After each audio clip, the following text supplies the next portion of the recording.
Halo, selamat datang di channel Ngomongin Hukum. Kali ini, kita akan membahas tentang topik yang sangat penting bagi para pekerja dan pengusaha di Indonesia, yaitu kenaikan UMP atau Upah Minimum Provinsi untuk tahun 2025. Apa itu UMP? Kenapa kenaikan UMP ini menjadi sorotan? Yuk, simak video ini sampai habis. Sebelum kita bahas lebih lanjut, mari kita mulai dengan pengertian UMP itu sendiri. UMP adalah upah minimum yang berlaku di masing-masing provinsi di Indonesia. Setiap tahun, pemerintah melakukan peninjauan dan penyesuaian terhadap angka UMP berdasarkan beberapa faktor, seperti inflasi, pertumbuhan ekonomi, dan kondisi pasar tenaga kerja. Nah, untuk tahun 2025, pemerintah telah menetapkan kenaikan UMP di beberapa provinsi. Tapi, apa sih yang mendasari kenaikan ini dan bagaimana dampaknya bagi pekerja serta perusahaan?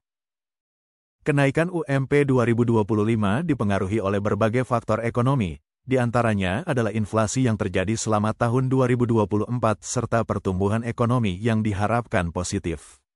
Inflasi adalah salah satu faktor yang dapat menyebabkan daya beli masyarakat menurun. Untuk mengatasinya, pemerintah menyesuaikan UMP agar pekerja bisa tetap mempertahankan daya beli mereka.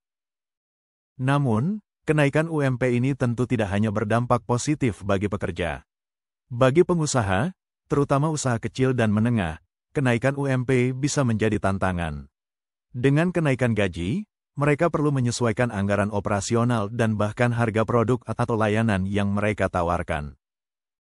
Namun, bagi sebagian pengusaha, ini juga bisa menjadi peluang untuk menarik dan mempertahankan tenaga kerja yang berkualitas, serta meningkatkan motivasi kerja.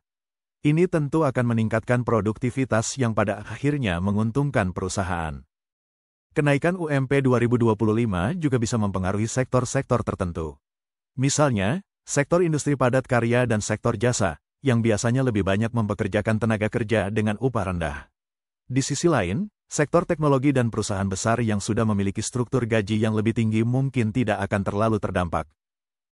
Penting untuk diingat, kenaikan UMP ini bertujuan untuk memberikan kesejahteraan lebih bagi pekerja.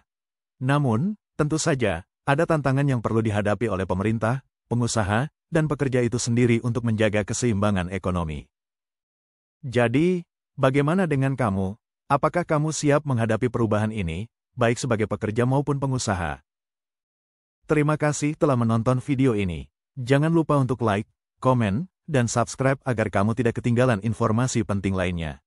Jika kamu memiliki pertanyaan atau pendapat mengenai kenaikan UMP 2025, tuliskan di kolom komentar di bawah. Sampai jumpa di video berikutnya.